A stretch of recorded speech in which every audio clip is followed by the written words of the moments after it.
What's going on, guys? Aarava here, and welcome back to the Pitlane podcast, episode number 61 today for the Singapore Grand Prix review, joined by usual hosts, myself, Callum, and Tom. And what a Grand Prix we had. Well, a lightning start to the race, and a bit of lightning beforehand in the race in the clouds, because it was a wet start for the Singapore Grand Prix. The first ever wet night race we witnessed on the 10th anniversary of the Singapore Grand Prix. And on the same weekend, they agreed a new 4-year deal. So a really great way to kick off that race. And obviously, as we now all know, it kicked off in a rather big way for the title contender, Sebastian Vettel, and his teammate, Kimi Räikkönen. Guys, I know it's going to be the biggest topic of debate for the video, and a lot of people are going to want to know our opinions on it. So, Vettel, Räikkönen, Verstappen, into turn one, it all went off a little bit. What were we saying? Well, Singapore turned up and gave us a show under the floodlights and everything. Even I tweeted exactly what you said. The 10th hosting of the Singapore Grand Prix. What better way to celebrate it than having a sprinkle of rain? And holy shit.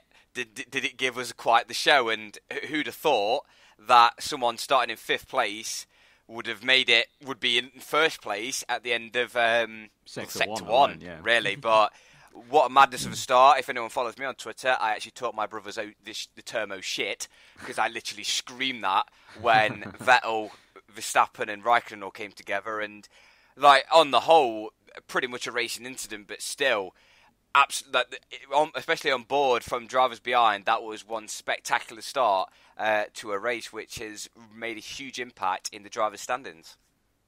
And it doesn't get enough credit, but we talk about Hamilton's great start, but we could have had a Mclaren in 3rd place if turn 1 hadn't happened. Yep. And that would have been pretty mental. Unfortunately, Alonso retired again, not because of engine, because of he got absolutely minced by the calamities of Verstappen and Raikkonen into the first corner. And, it made for an explosive start, but I feel like both Ferraris and a Red Bull being out of the race, as the motorbike drives past now, I feel like those 3 cars being out basically stops us from having a good race over the entire 61 laps. Yeah. So, it was a double-edged sword, obviously. Good drama to see. Lewis obviously literally needed a miracle when he got one. But where from now? Well, where to from now? Because, Lewis has got 3 on the bounce. And we go to Malaysia next. Lewis hasn't retired yet this season. Nope. I don't think we'll see a repeat of last year, unless maybe that track wants to curse Hamilton. We're going to Malaysia next. Unless the team wants to go scrah again. Fuck off. Get out.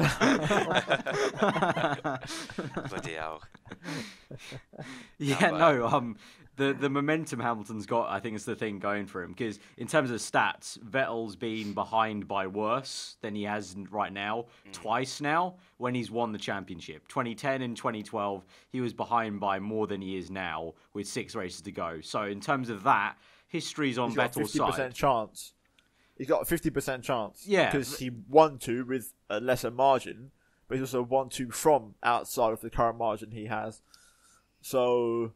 Yeah, it's a bit, but as in the stats are still with him, but the momentum maybe not so much, because as obviously you said, them stats. Also, he had a pretty good car, like the best car on the grid. Oh yeah. And now it's debatable, and I just want to talk to you about this. Really interesting, because I think Singapore is the first race really where it's highlighted the different cars and how they perform at different tracks, and also how they perform on different days as well. Because if you, I think the whole paddock. And anyone who watches Formula 1, they would not have predicted a Mercedes win at all, because that car just looked like not on it. And the amount of times we said Mercedes, it's just their bogey track. They are going to struggle. They've got one of the longest cars on the grid, if not the longest. I think it is the longest, actually. I think it's the longest, yeah. Yeah. So generally, it's not as nimble as, for example, the Ferrari and the Red Bull. Red Bull looked on it like a car bonnet on Friday.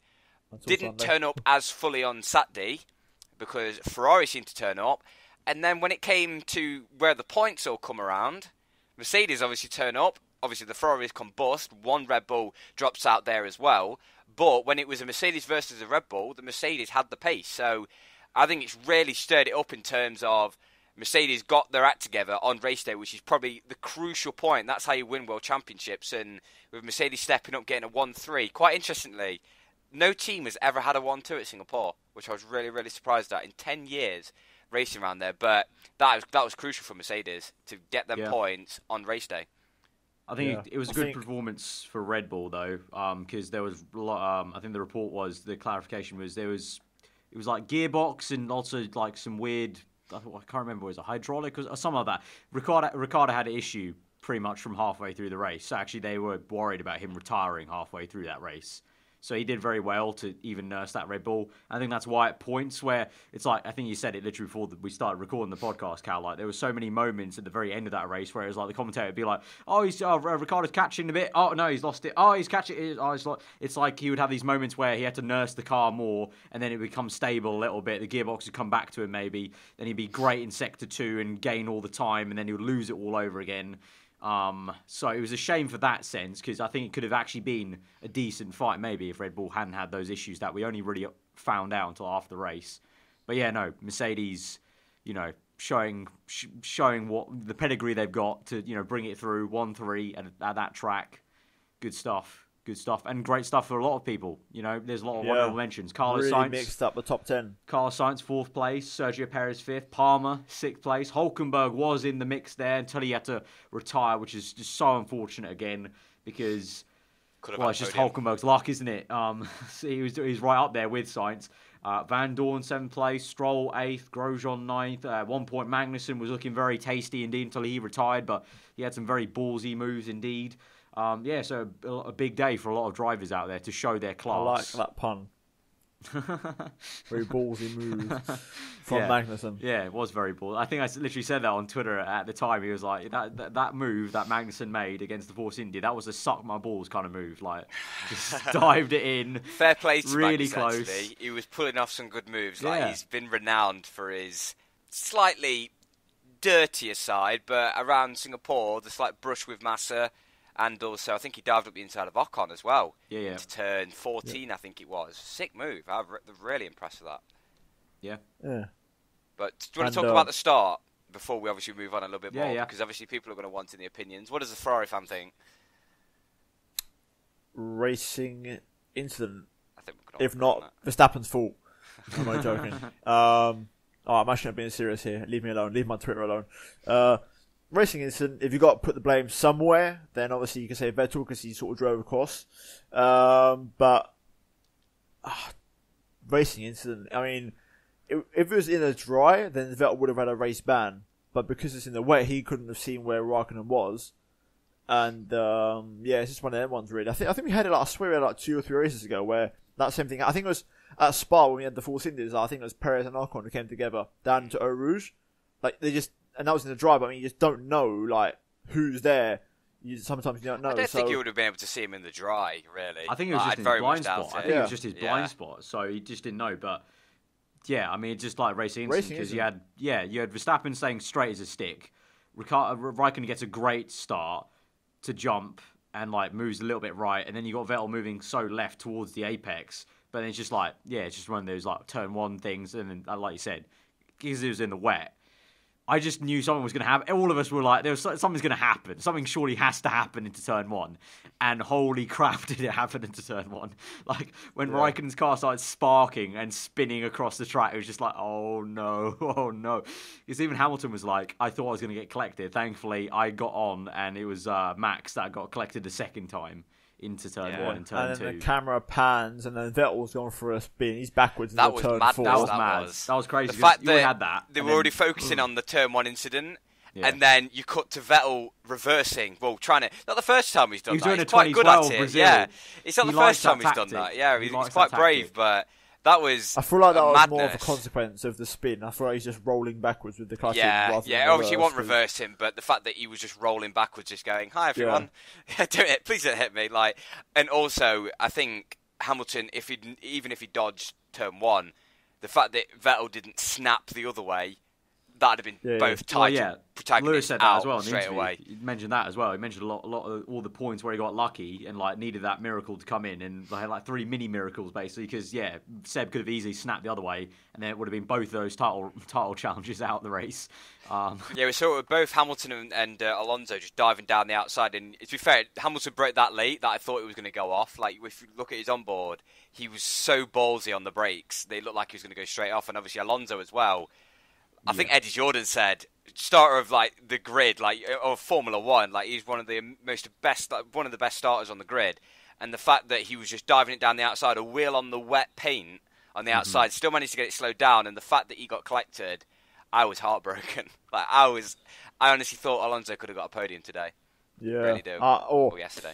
That point, I mean, it was drying off that whole race to the point where I think those who were quicker would have caught up, but he definitely would have been in for like a top 5. I mean, it looked really good. I genuinely, when I watched the start, at first I thought it was a Force India that got collected, but then obviously they showed it again. I was like, oh, where's Alonso in the top 10? I can't see him. And you realise, oh, he's been collected. But, I mean, we can talk about it for ages, but we can talk about the news and everything, but McLaren's pace sort of came out, I'm not going to say it came out of nowhere, but Singapore isn't really Monaco. Like, there are still some power zones, and they seem to be more competitive here than Monaco. You know what it like, is? They look look cars progress. on the money.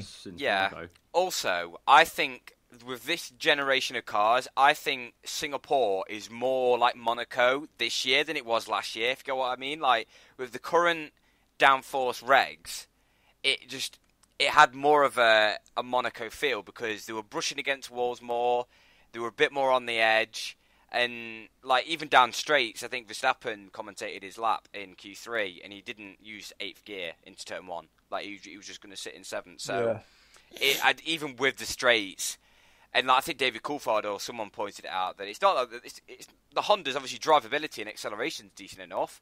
Otherwise, the McLaren wouldn't have been in their position. But just the top end speed, and no team was. I think there's only a few teams pushing 300 k's down straight. So I think it's more similar to Monaco now than what it was before. At least. Valid, also, shout out to Verstappen for leaving his radio on whilst he got hit into turn 1. It's very rare we have that. That was weird. That was because then obviously we've had them situations before with Hamilton last year when obviously the whole no situation with his engine, but you don't have that often. And it got fucking that was about. weird. It's like the impact, and he just hit, it was like obviously a tiny bit delayed because of the radio, but it was kind of odd to actually hear like that moment of the impact. Like you never hear that. It's really strange. It's odd. But I think we can just take it team by team order. I mean, do we want to talk about news today, or do we want to save that for next week? Let's be honest. We actually covered all the news. Like all the news that we thought was like okay, maybe confirmed, was all confirmed. It was all correct. It was all. I mean, the only one that's like outstanding is Kubica for Williams. I'm not even like.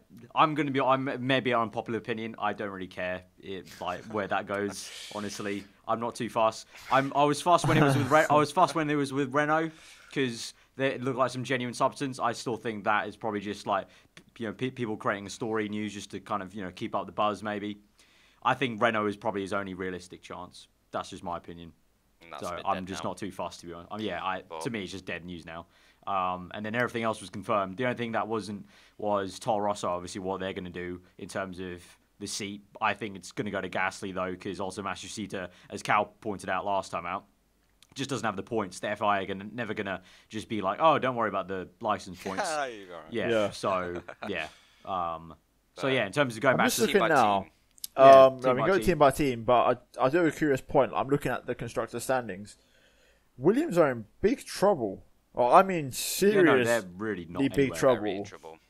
They're being caught they could easily finish 8th this season.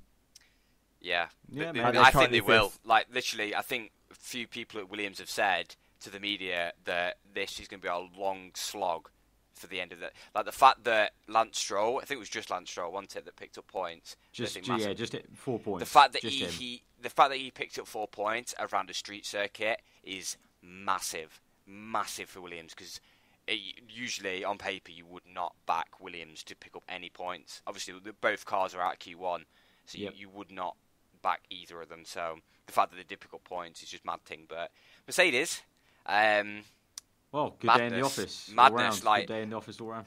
I've never seen Hamilton look really relaxed going into the race. I think a lot of people said that they liked that version of Hamilton because he didn't have anything to lose really. He had everything to gain. Yeah, exactly. Rain in the air, a little bit more. I don't know whether you two saw the video of them too. Well, Hamilton basically gate crashed Vettel's interview, but you can still see the respect is still there, even with the 3 points that separated them going into the race. Obviously, the 28 points that now separated them coming out of the race.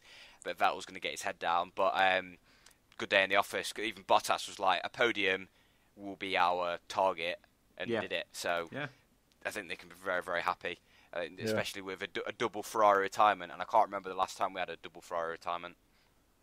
Second time in... It's been a while, yeah. It's like... Second time, I saw a stat today, the second time or the first time in 11 years has happened. Yeah, like the stat, on the first lap, both of them.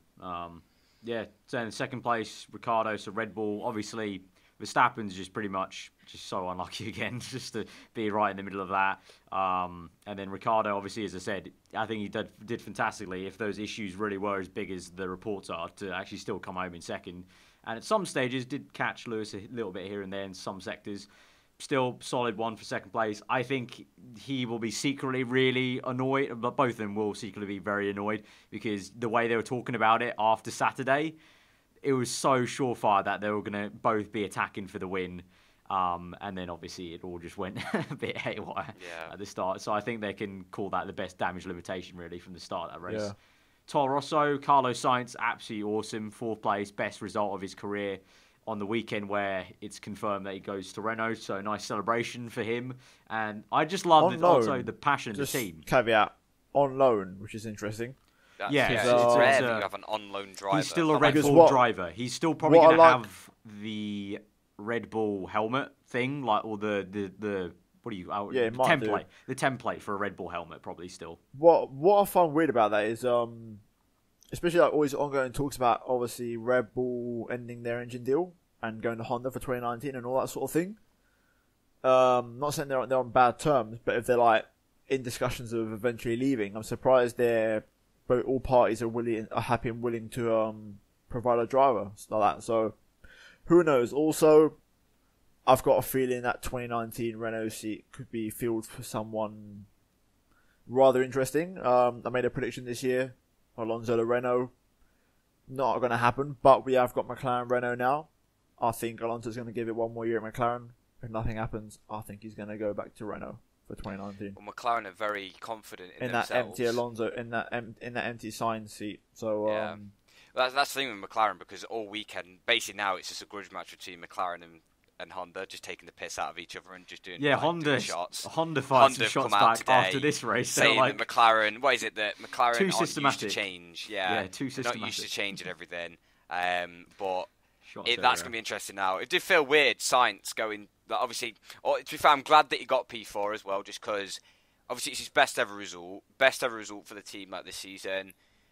Sainz has basically proved that he's probably one of the all-time best Toro Rosso drivers. He's leaving that team on an absolute high, going to a team that are going to look like they're going to forever keep going forwards with Nico Hülkenberg.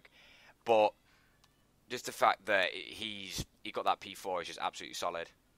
Yeah, absolutely really mental. And Toro Rosso seat now open. Does that mean Pierre walks in? Definitely. I think it's no-brainer. It'd be so stupid if Gasly didn't get that seat next year. Literally, I think there's still the caveat about Malaysia. By the way, must be counting his lucky stars. Little in the background. There's still this little murmuring that apparently Renault are trying to offer Jolyon. They're trying to offer Jolyon a big amount of money to step out early at Malaysia, but it's like, for me, logically, Palmer doesn't care about the money. His dad's loaded. He won't care about the money, so I think he'll just stay. I can see why, because like I said before, if you look at the constructors, Renault could finish 5th this season, at least. Yeah, they could. And that was their target. They probably won't get 4th now, because 4th they do have a healthy advantage, but Renault could well finish 5th this season. I mean, they're sitting 7th right now, I believe, but they could easily finish in 5th place, and also taking Sainz off of Toro Rosso, who's the team above them, a rival. Yeah.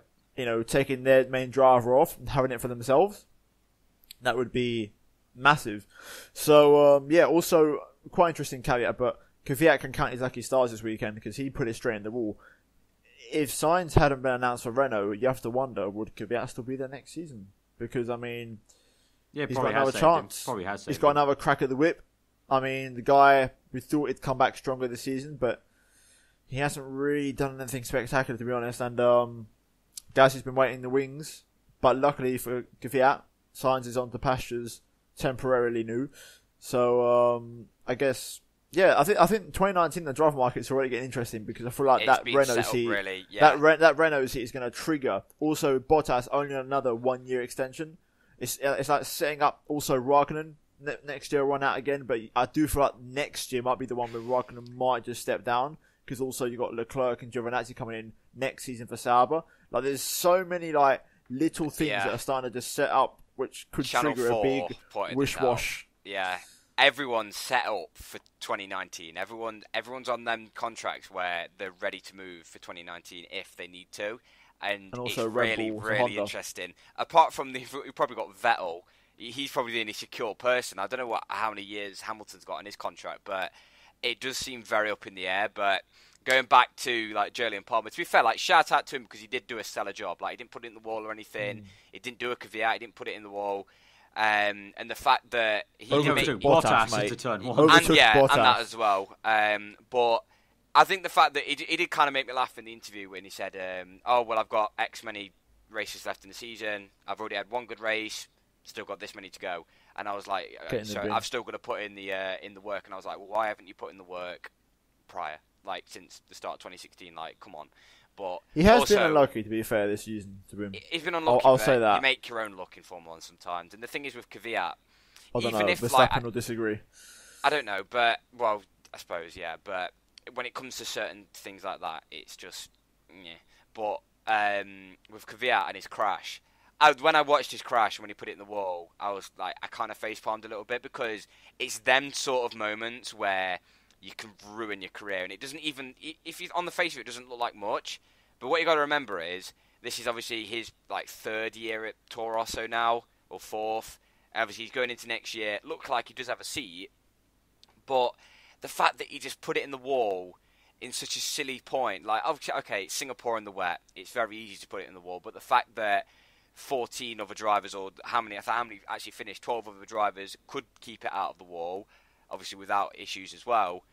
I don't know, it's just them little things where you're like, come on, if you want your career, you can't do silly stuff like that, especially after you just put a good move on Magnussen, I think it was, got past him, and then he put it in the bloody wall in the next corner, and he didn't have the decency to realise that, like, he was a bit stubborn going into that braking point. He was like, no, I am going to slow down, He could have just taken the escape road. Like, shout out to Grosjean, because he's realised all weekend that he keeps missing it. Because the amount of times he went straight on, I think Q1, he had 2 flying laps in a row where he went straight on at, I think it's turn 6, I believe, or turn 7. But, yeah, overall, Kvyat's on ropes when it comes to the next year's driver market. But I kind of like the fact that we had this good race, because it showed people's talent, showed people doing really well, such as Stoffel van Dorn, such as Carlos Sainz. Yeah. Obviously, Hulkenberg had a good race so far. And the fact that it's just setting up the rest of this season and next season as well. I do want to say a small caveat. We saw some banging helmets this weekend. Absolutely banging helmets, mate. Yeah. Hulkenberg's helmet, Seb's helmet, bloody every single one of them had glitter on them. Like, they were all sick this weekend. Like, they were so good to see. Vettel's been the best, I think we can all agree. But Hulkenberg was also pretty I really sweet. like Hulkenberg, like the black crystal. But, I think further down, Perez 5th, Ocon 8th, I believe. If I remember correctly off the top of my head. Ocon 10th. Oh, 10th. Yeah. Still, double points again for Force India.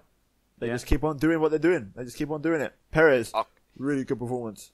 Oh, yeah. Really impressive. Really good. Ocon as well, keeping up his point streak. The only time he's finished outside the points is Monaco. And that's just a mad thing on your full debut season. Like, your proper full. So, that is just decent all round. And then Stoffel van Dorn, who finished I'd say seventh, big shout out to Van Dorn this weekend. Coming to a track he's never done before, and to actually match Alonso, and at one point look faster. He's been impressive lately. Since Silverstone, he's up to his game. Like, I remember in Silverstone, I think he out-qualified him, had a pretty good race. In Belgium, he was doing, he had a pretty slow, obviously he started from the back. Or he started from bloody Silverstone. He started from Silverstone at Belgium, and he still came out P14 around a power circuit. And then Italy, out-qualified Alonso, had a good race, unlucky DNF.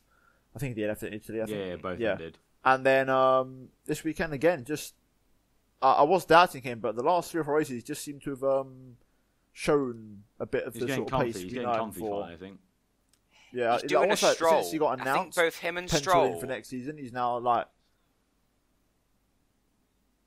But well, that's the thing with them two. I feel like they've just settled in. I feel like they're in their element now. They're proper Formula One drivers. Like at the start of the season, we were pointing out Stroll's issues. Van Dorn, obviously, week in week out, was getting beaten by Alonso. But the fact that both of them have just settled in and they've got to a track that they've never driven around. Obviously, they've done countless amount of laps on the simulator, but they just jumped straight in and got on with it. Like literally, and it's not like it was just on race day. It was all weekend. That obviously Stroll. It's hard to The really Williams see was just a crap car. So like him and Massa were did just have a down there. slight bogey Van weekend Dorn, as well. The entire weekend was looking Yeah, great. shout out to him. His Q2 lap was a banger. His Q2 lap was a banger. Yeah. Yeah, really, really good. But I can't put a fault in any of McLaren really. Just apart from the fact that I think we could have saw a McLaren podium. Really unfortunate, yeah.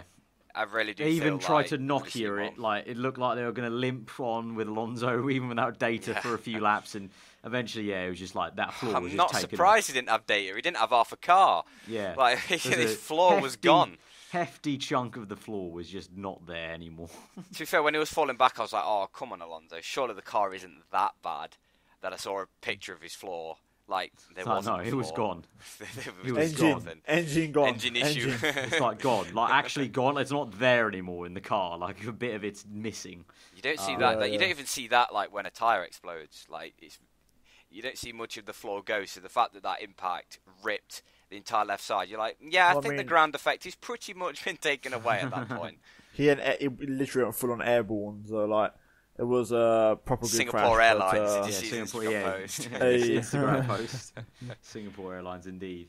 Yeah, and then Grosjean P9, and then like you said, Esteban Ocon 10th place, and then pretty much the other two of Massa and Verline nearly had a case of maybe when every single person in that race got points, but those two stayed stuck in there with 11th and 12th. But yeah, a whole string of retirements, and just generally a very, very hectic and long Singapore Grand Prix. Like it was getting to 25 laps. And I tweeted out at the time, I was like, it felt like 25 hours. Like, it was so long. It was quite an exhausting Grand Prix to watch, to be honest. It was very mentally draining, especially after such, like, big excitement high crash, and then all these, like, laps of tension of people like, oh, he's going to half spin it into the wall or something.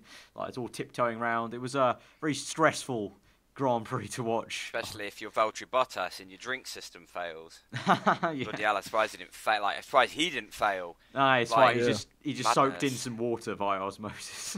Yeah, well, that's the thing. When it rains, you think, oh, the drivers will be fine because it's wet. Like, they're going to be cool. But you've got to remember, it was still, like, a solid... Yeah, there was still a solid amount of humidity, and even track temperature when it was wet was still 30 degrees, which made it quite interesting when the track was drying. Because I say the track was 30 degrees, the track took ages to dry. Yep. Like I know, obviously, a lot of the drivers. I think this is because it was such a long lap as well. It just made it even longer.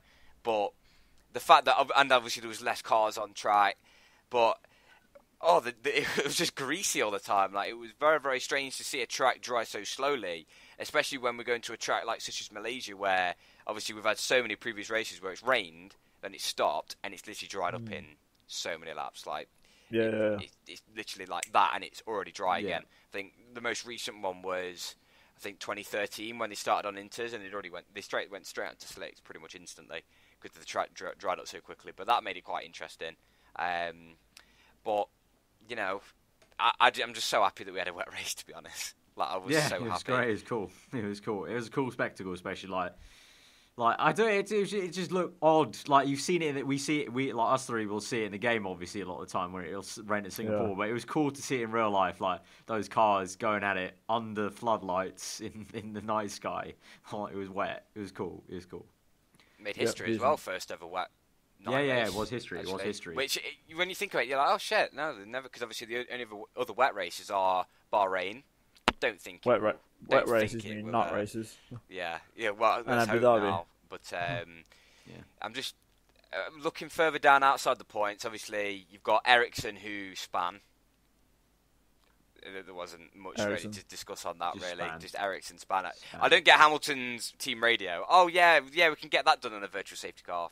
Yeah, You know, what? It's I just don't know what he was Hamilton- thinking It's there. because he didn't clock it, what actually happened. He didn't realise that he was literally a car backwards at that point Yeah. of the circuit. So, because once he came round that point, then I think he said on team radio, I don't think that part was broadcast, but I think he said on team radio, oh, okay, now I realise what. Yeah, I don't think he actually. Well, that's the thing. The lap is so long. I bet he was like, "Wait, what's happened? Yeah, basically, what's yeah. happened around Yeah. here? I can't see anything." Who else was there? Because there were so many DNFs. I haven't got the results up, Arav. I think you have. Kvyat, obviously, the wall. Alonso, Hulkenberg had what was it? It was like a hydraulic issue. They had to Yeah, fill up his hydraulic fluid. pressure thing. Yeah. Magnussen, I don't actually know why he retired, the exact reason, but he retired, just parked it up in the MGK garage. failure, I think. Okay, yeah. Yeah, And then 'cause that's that why was it pretty slowed much it. down. The rest of them obviously got taken out at the start. So, I Yeah. think that's going to wrap things up, really, for the Singapore Grand Prix, unless there's anything else you two want to Well, mention. Mention at motorsport.com now. Just Now we've run through the order. I'll go for it again, but Williams are on 59 points, Toro are on 52, and Renault are on 42, and then you got Haas on 37. So, could that swing at all? I mean, I know the gap from Williams to Haas, like from 59. I know Toro Rosso 37 is I think 22 Toro Rosso points. would fancy themselves as swinging that in their favour to get fifth, maybe. And Renault, I think, yeah. Renault's a I little can't bit see of a push. Haas. No, I think Renault can because they just I know, just Palmer Hulkenberg's factor. doing bits. Just Palmer Like, if factor. Hulkenberg, yeah, but if he keeps on doing like what he does at Spa, for example, he just keeps bringing down them six, Yeah. 7 places. Like, he's done that a lot this season. If he just keeps on bringing down them sort of points, it'll It's work. just I that mean, if literally, it Williams could have got been. if Williams got like eighth though, then it's like only 8 points you're gaining there. And Yeah, that's I mean- that's if he gets fourth. Like if he gets just sixth or seventh, and they get like eighth or ninth, then you're talking like 4 points. It's close. True. If Palmer was I mean, performing, then yes, but Well, for once, obviously hindsight is a wonderful thing, but if Hulkenberg just had not had the issue in Singapore, you could say maybe Singapore might make or break the fact if Renault finish ahead of Williams or not because of that race. Yeah. Because Hulkenberg would have easily finished ahead of Stroll, which would have put Stroll down a place, and also given Renault a handful of points extra. They could have maybe had like a 5th and 6th. Yeah. Renault, or like a 4th and 6th or something. So they could have actually brought home a really good points haul. Instead, they picked up a 0 in one of their cars, which is disappointing. But I think I'd bet on Renault to finish ahead of Williams. They seem to be getting stronger as the year goes on. Yeah, well, they were happy to beat McLaren, weren't they? Like Hulkenberg was so happy to beat both McLarens in Q3. So they really are. They're taking the fight. That's what I'm saying. It's with like constant upgrades. You wouldn't associate them you'd associate them more like low downfalls rather than high downfalls, but they performed pretty well in qualifying or Hulkenberg performed pretty well around the street circuit. I mean, Palmer's still 11th, which wasn't too bad, but I think there's going to be a good little tasty battle now for the rest of the season for that sort of low end, and anyone could finish 8th above McLaren and Sauber this season, so that'd be very interesting to see. We've got Malaysia next, so I guess we'll see once we preview it next week. I think just a little moment on Roman Grosjean. I think he needs to grow some fucking balls. I've literally just read something on motorsport.com where it was like, I was unsure that we could even race in the night at Singapore. Piss off, get on with it. He had the same thing on Monza. At Monza, I he's don't know why we proper started qualifying. dramatic. I feel like he moans a little bit too much. Obviously, he moans anyway, but Unbelievable. mate, when he says mate to start off the question, it's that you're like, oh, what is he on about now? What is he going to say? But I know he was like, oh, the visibility is poor, like, we can't race. He's just like, come on, get on with it. Like, I don't know. He's starting to irritate me now. He was quite funny at the start of the season, but he's starting to irritate a little bit more. And also, we haven't noticed, obviously, we were talking about Red Bull and the fact that they might be going to Honda engines for 2019. Obviously, they don't have an engine supplier for 2019 at the moment. But the likes of Porsche, Aston Martin, they're being thrown about as well. Aston Martin got thrown Christian about today. Horner said definitely not Porsche, but Porsche have been linked with Formula 1. And Aston Martin are looking like they might be a title sponsor for Red Bull, similar to Infinity. Well, today, some sort of one like that. Today they said they were happy to make a customer engine. No, they said that yesterday. They said that before the grid on Sky when they're doing the grid walk. They found like one of the Aston Martin guys in Red Bull gear. CEO. They were trying to push him, and he was like, "Yeah, for 2021, we're not going to lie. Yeah, we're thinking about building an engine if it's not stupidly priced. So we'll see what the FIA do. I think the FIA will be very much looking to make that cheaper engine because then it would definitely. They have to. It's like we've said, we've done a whole podcast on it before, like a few months back, that, just doing stuff like that would entice so many more companies if it was just cheaper, because it is, at the moment, stupidly expensive. And as we go on, the argument has been, I've seen more and more people just really be like, I don't think F1 needs to be that road relevant anymore, actually. I think it's swinging more towards entertainment. It's swinging more towards entertainment and just trying to get more manufacturers involved. We've said this before on a podcast, literally, I think I actually said it. Well, you've said it many times. Formerly he does the green stuff for us. No, not that. But like 8 months ago, I must have said it. But it's true. Yeah, F1's road relevant, but it's road relevant for a bloody hypercar, like the Aston Martin hypercar, and now the Mercedes Project One hypercar. But who in the green hell is going to buy one of those things? So realistically, it's not really road certified efficient, if you know what I mean. Like, yeah, it's efficient for supercars, but they're not the sort of thing that I can go buy on a night out. To be fair, Christian Horner pointed this out as well. It was like, well, not every road car has wings and needs to generate that much downforce to get around the airbox and then Project One Mercedes. No. Don't get me wrong, that Mercedes that was released the other day. Looks nice. Maybe Formula 1 is a little bit relevant to that car, but not to your standard Peugeot 206. Let's put it that way. So, now I'm liking the fact that every weekend that goes on, pundits are starting to move away from this idea of being road relevant. Manufacturers are starting to move away. Team principals are starting to move away. And I think even, you got the likes of Chase Carey, who's basically moving away from this idea as well. So, obviously with Aston Martin and Porsche looking like they want to get involved, I think they're almost wanting to just get on the entertainment action just as a pure sponsorship thing, not to gain anything relevant in terms of their own manufacturing. Which also leads me to say that I don't know whether you two saw this Martin Brundle rant the other day, where he was saying that the cars look stupid, like they've got too many things coming off it, and the fact that but then the shark fin's been kept for next year. And all that's good. I wrote that. At the start of the season, I bet if you watched the podcast from the start of the season, I said I didn't like the shark fin. I do like the shark fin now. I couldn't imagine the cars look so weird without them. I think you might have done it, but don't you have car? But I've photoshopped them, taking the wing off, every single one. They just look weird. They have to have the shark fin. The T-wing, for me, they can go, but the shark fin, especially someone said it, and it's true. This whole thing of putting the numbers and the names on the car so people know who it is. Yeah. Especially Mercedes, for example, has got the flag sort of blended into the shark fin and the name. What's the point of that if you're just going to take it away? So I guess that's a good chance for F1 to do what IndyCar do. IndyCar, if they properly invest in it, IndyCar have the number that comes up in neon lights. Oh yeah. So you can see it. To what position they're in. Maybe they could do a neon light with a sweet number design what they have in MotoGP. Everyone's got their own custom number design on the shark fin lit up in lights.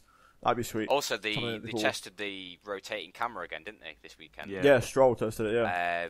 Which a lot of good stuff seemed a lot quicker than the one they used to use. The one they used to use was so slow that you couldn't, let's say that you couldn't even keep up with the action. It literally just turned like that. No, I've missed it. We've missed it. It was a right pile of shit, but I find it funny on the because, top is a lot quicker. The IndyCar one's better designed because it's right on top of the car. The Stroll one, you can see it panned across.